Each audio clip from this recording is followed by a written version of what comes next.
Hello friends, আজকে আবার একটি নতুন ভিডিও নিয়ে হাজির হয়েছি। যে ভিডিওতে আমরা আলোচনা করব যে অন্নপূর্ণা ভাণ্ডারে যাদের টাকা ঢুকেনি তাদের কি হলো বা কি সমস্যার জন্য তাদের টাকা ঢুকেনি সেই বিষয় নিয়ে। এবং এই ভিডিওতে দেখাবো যে আরও স্ট্যাটাস টাকা না ঢোকার পর অ্যাপ্লিকেশন রিজেক্টেড দেখা যাচ্ছিল, কিন্তু তারই একদিন পর আবার আন্ডার ইনকোয়ারিতে দেখাচ্ছে স্ট্যাটাস নতুন করে। তো এইসব বিষয় নিয়ে আজকে এই ভিডিও। তো বলবো সবাইকে যে স্কিপ না করে পুরো ভিডিওটা দেখার জন্য। তো অন্নপূর্ণা ভাণ্ডারের যে টাকা 3,000 টাকা, তো সেই 3,000 টাকা 1 কোটি মহিলার অ্যাকাউন্টে চলে এসেছে সরাসরি ডিবিটি লিঙ্কের মাধ্যমে। কিন্তু এখনও 20 লক্ষের ওপর এখনও অনেকের টাকা দেওয়া হয়নি বা পরবর্তীকালে দেওয়া হবে।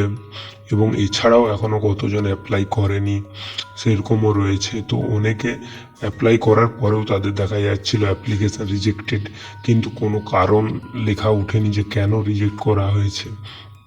তো কিছু আবার তারই একদিন পরে আবার সেই স্ট্যাটাসই অটোমেটিকলি দেখা যাচ্ছে যে আন্ডার ইনকোয়ারি। তো এতে কি সমস্যা হতে পারে, বা অ্যাকচুয়ালি যে অ্যাপ্লিকেশান রিজেক্টেড করা হয়েছে, যাদের কোনো ছোট্টখাটো একটা ভুলের কারণেও অনেকে রিজেক্ট করা হয়েছে। হয়তো কোনো ডকুমেন্টসে এক রয়েছে কিন্তু দিয়েছে এক, অথবা কোনো টাইপিং করার সময় টাইপিং ভুলের জন্য কোনো কিছু, তো অনেকে এই জন্য ক্যান্সেল রিজেক্ট করে দিয়েছে। তো পরবর্তীকালে তারই কিছুদিন পর টাকা সবার যখন ঢুকে গেছে, তারপরে আবার সেই সব যে অ্যাপ্লিকেশানগুলো ছিল সেইগুলোকে আবার তারা ঘুরে দেখছে, চেক করছে, যাতে আবার সেগুলোকে আন্ডার এনকোয়ারিতে রাখা হয়েছে। তো আশা করা যেতে পারে যে কিছুদিনের মধ্যে হয়তো তাদেরকে আবার ঘুরে টাকা দেওয়া হবে, এতে কোনো সমস্যা নেই। তো কিছুদিন আরও বলবো অপেক্ষা করে যেতে। অনেকে বলছে যে নতুন করে আবার অ্যাপ্লাই করব। আমি বলবো না, এখন অ্যাপ্লাই করার দরকার নেই। 1 সপ্তাহের মতো এখন অপেক্ষা করুন, কারণ এখনও সময় রয়েছে। এই 1 মাস হয়েছে, এখনও 2 মাস হাতে টাইম আছে। তো 1 সপ্তাহের জন্য অপেক্ষা করুন। এই 1 সপ্তাহের মধ্যে যখন দেখবেন কোনো কিছু হচ্ছে না, তখন আমি বলবো যে নতুন করে অ্যাপ্লাই করুন। আশা করা যেতে পারে যে কিছুদিনের মধ্যেই কেন রিজেক্ট করা হয়েছে তার কারণ বা যে এডিট অপশন সেটাও দেওয়া যেতে পারে।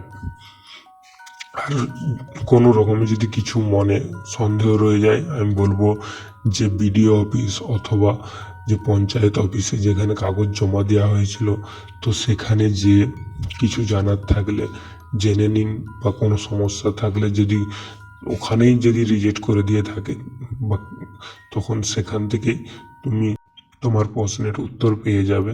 কিন্তু আমি বলবো কিছুদিন অপেক্ষা করে যেতে, নতুন করে আপডেট পাওয়ার জন্য, কারণ এখনও সময় রয়েছে অনেক। তো এখন কিছুদিন, কারণ যাদের রিজেক্ট দেখাচ্ছিল তাদের একদিন পরেই আবার স্ট্যাটাস দেখা যাচ্ছে যে আন্ডার ইনকোয়ারি। তো সেইগুলো নিয়ে নিশ্চয়ই আবার ঘুরে চেক করা হচ্ছে, যার জন্য আন্ডার ইনকোয়ারিতে স্ট্যাটাস শো করছে। আমি বলবো কিছুদিন, বেশি দিন না, 3-4 দিন অপেক্ষা করে যাও। নিশ্চয় কোনো আমাদের মুখ্যমন্ত্রীর কাছ থেকে নতুন কোনো আপডেট পাওয়া যেতে পারে। তো এই হলো আজকের বিষয়। এই নিয়ে আজ সবার টাকা আসবে, যাদের ছোটোখাটো ভুল সেগুলো ঠিক হয়ে যাবে। ঠিক যদি তারাও না করে, তো এডিট অপশান দেবে, তাহলে সেখানে এডিট করে দিলেই সমস্যার সমাধান হয়ে যাবে। নতুন করে এখন কোনো অ্যাপ্লাই করার দরকার নেই। তো ধৈর্য ধরো কিছুদিন, কারণ সব ঠিক হয়ে যাবে।